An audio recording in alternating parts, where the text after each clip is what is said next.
Bonjour et j'espère que vous allez très bien. Alors, dans cette vidéo, on va étudier le node qu'on appelle Curve Info. Ce node-là va nous permettre d'avoir toutes les informations possibles pour, euh, pour se renseigner sur une courbe ou encore plusieurs courbes. Donc, à la différence de ce qu'on avait précédemment, où on avait toutes les informations pour le début de la courbe et la fin de la courbe. Mais dans cette vidéo, on va avoir maintenant toutes les informations concernant la courbe elle-même. Donc, pour cela, on va venir dans Géométrie Node, on va venir ici. Donc là, on va créer un système de chevet. Vous pouvez simplement venir sur ici, donc ici, la 7 ici. Et là, Hmm, et là, vous allez venir simplement ici créer un système de chevet. Donc, je vais revenir ici. Donc là, ça, je vais le supprimer et mettre ça comme ça.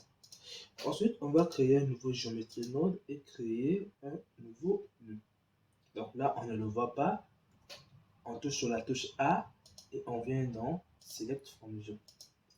Alors, maintenant, une fois qu'on a fait, on va utiliser le nœud qu'on appelle ici Curve Info. Donc, vous pouvez le retrouver dans Chevet et dans Read. Et donc, une fois que vous êtes ici, vous allez avoir Curve Info. Donc, voilà pourquoi j'ai d'abord eu à expliquer les deux nœuds là, parce que vous allez le retrouver à l'intérieur ici, quand vous allez rentrer ici. Alors, la première des choses, c'est quoi? Ça va vous donner la possibilité de prendre des coupes de cheveux un par un. Donc, comme ça, vous allez avoir leur ID. Donc, en fait, c'est aussi c'est leur nom simplement dans Blender. Et vous allez avoir la longueur, donc la longueur de chaque coupe, la direction de chaque coupe aussi. Vous pouvez faire une sélection aléatoire de ces cheveux aussi. Et ici, en fait, sélection aléatoire, ce qui voudrait dire que si vous supprimez, si vous diminuez le nombre de cheveux, l'aléatoire va aussi changer. Alors, ici, vous allez avoir la surface auquel les cheveux sont créés. Donc, la première des choses, on va rentrer à l'intérieur ici et voir ce qu'il y a de l'intérieur. Donc, lorsque je parlais l'index, c'est pour faire choisir les cheveux, les courbes une par une. Donc, si je clique ici, vous allez voir que vous allez voir comme ça. Donc, je préférais d'expliquer d'abord son utilisation. Ensuite, on va rentrer à l'intérieur pour comprendre un peu comment c'est créé. Donc, là, imaginons que vous voulez, par exemple, supprimer des cheveux. euh, Imaginons que vous voulez par exemple déplacer des cheveux, comme ça, une courbe déplacée. Donc pour cela, vous allez venir prendre dans géométrie, ici, dans 8, vous prenez cette position ici. Et là, ce que nous allons faire, on ne va pas mettre comme ça, sinon on risquera de tout déplacer comme ça. Donc ce que nous allons faire, on va faire une sélection parmi toutes les courbes. Donc ici, en fait, c'est toutes les courbes, mais vous devriez les sélectionner. Donc, vous allez venir dans Utilitaire, dans Mathématiques et données, vous prenez Comparaison. Vous mettez ici égal. Ensuite, bon, ici, on va faire intègre. Une fois que vous avez fait, je vais par exemple déplacer la courbe numéro 0. Et là, je me déplace avec la courbe numéro 0. Si je fais ici 1, je vais me déplacer avec la courbe numéro 1, comme ça. Si je mets comme ça, je vais me déplacer avec la courbe numéro 2, comme ça. Alors, une fois que vous avez compris ça, les ID, en fait, c'est pour... bon, on va faire comme ça.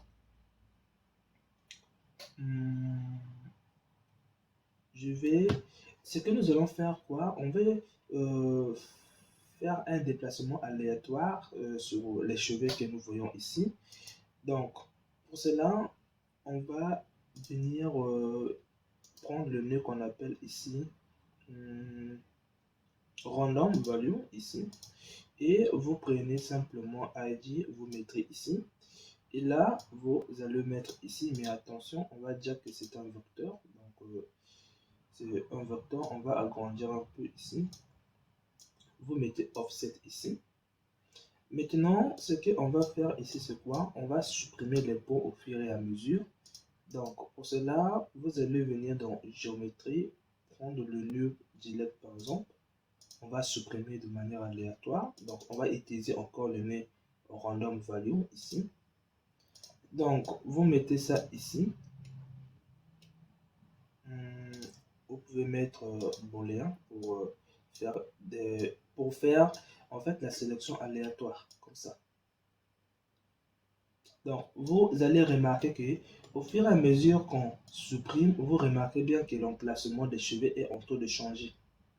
Vous voyez bien, l'emplacement est en train de changer un peu. Donc, j'espère que vous voyez très bien. Donc, moi, je vais faire un peu comme ça. Alors, une fois que vous avez compris un peu ID, ne vous inquiétez pas si vous n'avez pas compris. De toutes les façons, c'est rarement utilisé. Alors, ce que nous allons faire ici, c'est enlever ça là, enlever ça, enlever ça. Ici. On va faire comme ça. Alors, la longueur. Là, malheureusement, tous nos cheveux ont la même longueur, donc on ne peut pas vraiment faire une opération spécifique à ces cheveux parce que eux tous ont la même longueur. Donc là, la longueur, en fait, ça va nous donner la longueur de chaque cheveu. Donc si, par exemple, je viens dans Output, je prends du vert, je mets par exemple sur la longueur ici, et je mets ici, dans géométrie. Je ne sais pas où est-ce que je vais le retrouver donc ici. Là, je suis en train de les chercher. Ah ok, donc ça peut pas être possible parce que ici, on a aussi, si on voit bien, on a un maillage et une courbe. Donc pour cela, on va d'abord les séparer. Géométrie, opération et sépare component. Comme ça. Nous allons faire ça au niveau des courbes comme ça.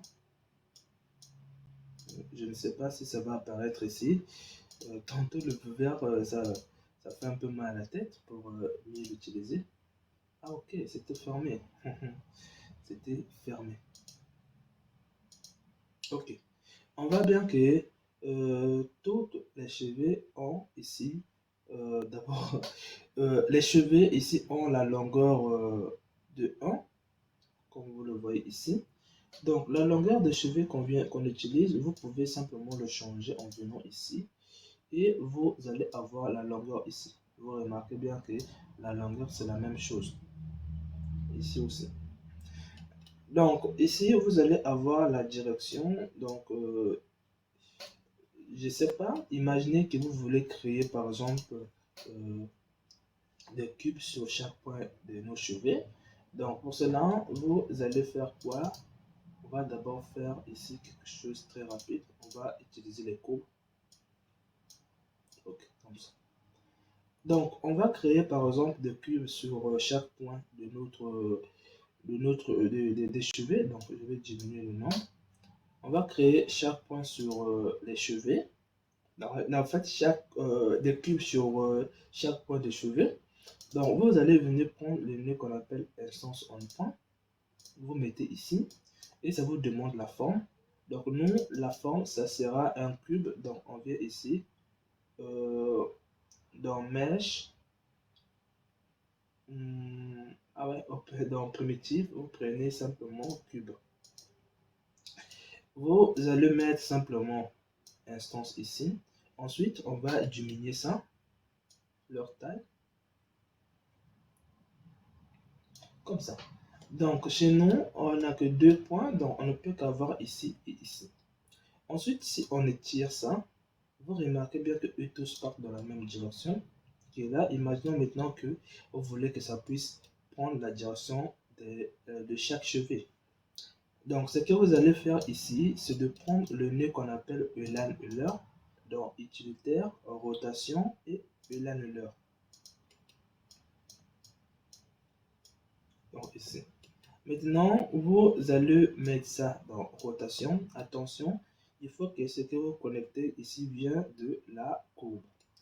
Alors, maintenant, une fois que c'est fait, vous allez prendre la direction ici. Vous mettez simplement ici. Et là, vous voyez bien la direction de chaque courbe. Donc là, on a fini un peu avec la direction. On va passer sur random ici. Alors, random, en fait, lorsque on vient ici, ça nous renvoie ici. Donc, si je me plie un peu comme ça nous renvoie. Donc, la valeur n'est pas entière. Bon, moi, j'ai un problème sur des couleurs, donc j'arrive pas à reconnaître cette couleur-là. Et donc, oui, je vais rentrer à l'intérieur pour essayer de voir un peu qu'est-ce qu'il y a à l'intérieur. Ok, donc ça va nous renvoyer une valeur aléatoire entre 0 et 1 ici. En fait, si je me dis par exemple, je vais créer sur en fait, le cube que je viens de mettre ici, je ne veux pas que ça se crée sur n'importe quel point. Je vais prendre random ici, je mets sur sélection. Je pense qu'il y a quelque chose qui ne va pas là. La rotation. Ok. Donc, je vais essayer de voir un peu. Ça vient de comme ça. Une valeur aléatoire. Index. Ok. J'ai compris. Donc, d'après ce que j'ai vu à l'intérieur ici, en fait, je vais essayer de diminuer un peu la taille ici. Comme vous avez vu, nos cheveux a toujours un début et la fin. Donc ici, ce que vous voyez à l'écart ici, en fait, ce sont des cubes qui se créent à la fin des cheveux. Et ici, ce sont des cubes qui se créent au début. Donc, si par exemple, on veut sélectionner le début de manière aléatoire, vous allez avoir ici. Donc là, c'est début de manière aléatoire. Moi, quand je mets ici, ça ne fonctionne pas. Bizarre, je ne sais pas. Bon, ça ne fonctionne pas, je ne sais pas pourquoi. Alors, les UV ici, je l'utilise très rarement. De toutes les façons, moi, je ne sais pas comment l'utiliser. Alors, une fois que vous avez compris un peu ici, on va maintenant rentrer à l'intérieur pour comprendre ce qui est à l'intérieur. Donc, clic droit sur ce nez, vous venez dans Edit ici. Vous allez se retrouver avec des nœuds qui peuvent faire un peu mal à la tête parce que ça retourne le cerveau. Alors, ici c'est quoi? Vous allez avoir ID et index. À première vue, les deux sont presque identiques, mais à la différence c'est seulement que index c'est sur un domaine spécifique, soit l'index au niveau des points seulement, soit index au niveau des faces, soit index au niveau des yeux. Mais ID en fait c'est un numéro qui est pour tout le monde. Ce qui veut dire que ça ne prend pas en compte que ça soit par exemple une courbe, ça ne prend pas en compte que ça soit une face. Le numéro là est identique et donné par tout le monde. Donc si on dit que la courbe 1, donc si on dit que si on a une face, on a une face et une courbe, il va nommer ça par exemple, ça c'est numéro 1, ça c'est numéro 2. Ce qui est différent des index en fait, les index vont venir sur si vous avez plusieurs courbes, il va nommer par exemple ici 1, 2, 3, 4. Il va encore venir sur des faces. Si vous avez plusieurs faces, il va nommer ça 1, 2, 3. Donc on voit bien que on a le même 1, mais dans des domaines qui sont différents. Mais lorsqu'on parle de ID, en fait, c'est le numéro qui est donné pour tout le monde. Donc 1, 2, 3, 4, 5, 6, 7. C'est un numéro qui est pour lui-même. Ça ne peut pas donner sur un autre objet.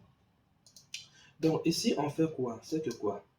On donne l'index de la racine, donc l'index de la racine ou simplement du début de la courbe. Ensuite, ça va nous... Donc l'index, en fait, c'est le numéro au niveau des courbes.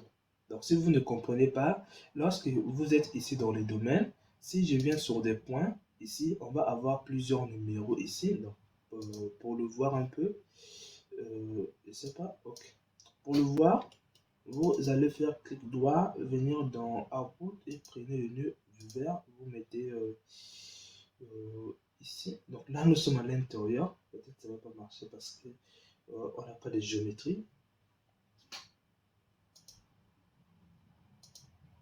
Donc là, on n'a pas de géométrie, donc ça ne va pas marcher parce que on n'a pas de géométrie. Donc moi, je ne veux pas modifier, sinon je risquerais de modifier la 7. Donc ce que je vais faire ici, c'est quoi? Je vais sortir un peu pour être sûr que la 7 ne va pas être modifiée. Ok, donc ça ne va pas être modifié. Alors, ce que je vais faire ici, c'est de faire rentrer la géométrie afin que vous voyez comment un peu l'index se figure. Donc pour cela, on va venir dans Output, on prend groupe, dans Input, on prend groupe Input. Ici.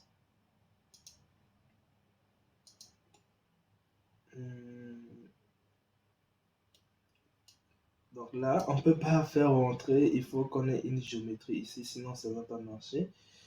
Et donc, je suis en train de réfléchir, si je crée un cube, cette position par exemple, je vais faire, je voudrais simplement faire rentrer une géométrie là, pour mieux le voir, sinon ça ne va pas marcher. Donc, au 8, je fais cette position, je mets ici géométrie, et si on sort, on a la possibilité de faire rentrer la géométrie maintenant. Donc moi, je vais prendre ici curve, je mets là. Ensuite, on peut rentrer à l'intérieur. Donc c'était juste un moyen de faire rentrer la géométrie. Donc on met ici dans vue vert et on ouvre vue vert. Donc là, on remarque bien que on a le vue vert, vous voyez bien l'index au niveau de ici. On en a vraiment plusieurs. Si on vient ici, on en a aussi plusieurs index que vous voyez ici. Ici, on a aussi les index. Donc, le même numéro 0 se retrouve encore ici. Ce qui est différent des ID ici, c'est que quoi? Le numéro 0 là ne peut pas se répéter ici, ici, ici et ici. Non, c'est unique. Alors, une fois qu'on a l'index des racines, ce qui veut dire que dans les points là qui sont là, on a des points qui se trouvent au début. Donc, on les a récupérés ici. Ensuite, on a essayé de retrouver leur numéro qui est unique à eux. Donc, leur numéro ou encore leur nom. Si je parle sous forme de nom, c'est comme si lorsqu'on donne un nom à un enfant, on peut plus donner ce même nom à un autre enfant. Donc, ça permet de ne pas confondre les enfants ou encore simplement des courbes. Donc là, on va essayer de récupérer leur nom, leur vrai nom. Ensuite, on a donné ça, donc c'est simplement des points, on a récupéré, on a donné ça sur, on dit maintenant que toi le débit, donc en fait ça c'est récupéré, ce n'est pas donné, on récupère simplement leur vrai nom. Alors une fois qu'on a récupéré leur vrai nom, ça peut être, ça, c'est ce qui va sortir ici, curve ID, donc leur vrai nom, le vrai nom de chaque courbe. Alors, une fois qu'on a fait sortir ici, vous allez avoir une autre utilisation là. On va revenir un peu. Non, on peut même venir ici. Donc, tant que nous sommes sur le même contexte. Alors, pour cela, on va faire une sélection aléatoire des courbes. Donc, pour cela, on va indiquer sur quelle courbe on veut faire une sélection aléatoire. Donc, ici, on indique leur nom, ici, qui est l'aléatoire que nous allons faire doit se faire uniquement sur les courbes qu'on indique ici. Donc, du coup, sur des courbes qui vont, si on veut par exemple faire un déplacement aléatoire, ce que nous allons indiquer ici, en fait, c'est le déplacement, l'aléatoire va seulement être donné sur ce que vous allez donner ici. Donc, nous, on a donné à la place leur vrai nom. Donc, on a récupéré le nom à partir de leurs index. Donc, on a ici leur nom. Par exemple, si je peux dire dans une maison, on a des noms. Et lorsqu'on est dehors, on a des noms. Dans une maison, je peux avoir un nom chez moi à la maison. Je peux aussi avoir un autre nom chez mes amis. Mais dans ce monde, j'ai un nom qu'on m'appelle qui est sur mon acte de naissance. Donc, c'est ce qui est là. Si le nom là peut changer par rapport à là où vous êtes trouvé, soit chez vos amis, soit à l'hôpital, soit je ne sais pas où, ce nom là peut changer. Mais ça, c'est un nom qui est donné sur votre acte de naissance. Donc, ce qui est là, ce qui veut dire quoi? C'est que, puisque on va faire une sélection aléatoire de leur vrai nom, ensuite on va le récupérer ici. Une fois qu'on a récupéré, on va maintenant renvoyer la sélection aléatoire des courbes. Donc ici, vous allez avoir la direction ici. En fait, ici c'est un vecteur. Si vous rentrez même à l'intérieur, vous allez voir qu'il y a des choses à l'intérieur. Je vous renvoie sur les vidéos auxquelles j'ai expliqué les deux là. Donc ici, la position de ce point qui est là, ici c'est la position de ce point, ici c'est la position des points qui sont en bas ici. Pour savoir la direction, il suffit de faire la position là moins la position là. Donc, on voit bien la position du haut moins la position du bas. Ensuite, nous allons avoir la direction. Mais puisque la direction peut être de valeur qui peut agir entre, donc je vais venir ici. Ça peut être, donc là, je suis sur effacer. Ça peut être de valeur. Donc si je mets une direction, la valeur de cette direction peut être 27, comme ça. Tout comme une autre direction va avoir une longueur par exemple de 28. Mais en fait, lorsqu'on passe sous forme de direction, on ne gère pas leur longueur. Il suffit que ça se pointe dans cette direction, on dit que c'est la même direction. Donc on dit qu'on va le normaliser pour dire que quelle que soit leur longueur, on sait que c'est simplement une direction. Donc normaliser en fait, c'est 28 et 29. Lorsqu'on les normalise, on constate que euh, ces deux directions vont avoir au final la même valeur de vecteur normal, vont avoir la même valeur. C'est ce qui va prouver que les deux ont la même direction. Donc c'est ce que vous voyez ici normalisé, c'est ce qui sort ici. Vous allez avoir la longueur, donc c'est simplement un nœud que vous utilisez souvent dans Curve. Euh, dans Curve Opération, ici vous allez avoir longueur. Je ne sais pas si c'est mis dans 8. Ici, Curve longueur, que vous voyez ici. Donc c'est ce que vous voyez ici. Ici, je pense qu'on appelle ça S-plane ici, mais c'est seulement ça. Donc là, on n'a pas une entrée, mais c'est seulement ça. Donc considérez ça, c'est comme si c'est la même chose. Évaluation sur l'index. En fait, ça, comme je parlais, ça va vous permettre de sélectionner les courbes une par une. Donc, en le mettant ici. Pourquoi on a mis ici? Parce que si on considère le nombre de points, ça va être difficile de manipuler. En fait, lorsqu'on travaille avec la sélection de courbes, on ne veut pas sélectionner les points qui se trouvent sur les courbes, mais plutôt la courbe en elle-même. Donc là, en fait, la sélection, ce qui est là, c'est pour les points qui composent la courbe et on le transforme sur la courbe elle-même maintenant. Donc là, c'est le nom de chaque point. À partir des noms de chaque point, on peut récupérer la courbe elle-même à partir de ce nez, ce qui va sortir ici. Donc même si ça a été un peu compliqué, vraiment, il faudra maîtriser un peu des nœuds géométriques pour comprendre ce que je viens de dire. Mais bref, j'espère que ça vous a vraiment plu.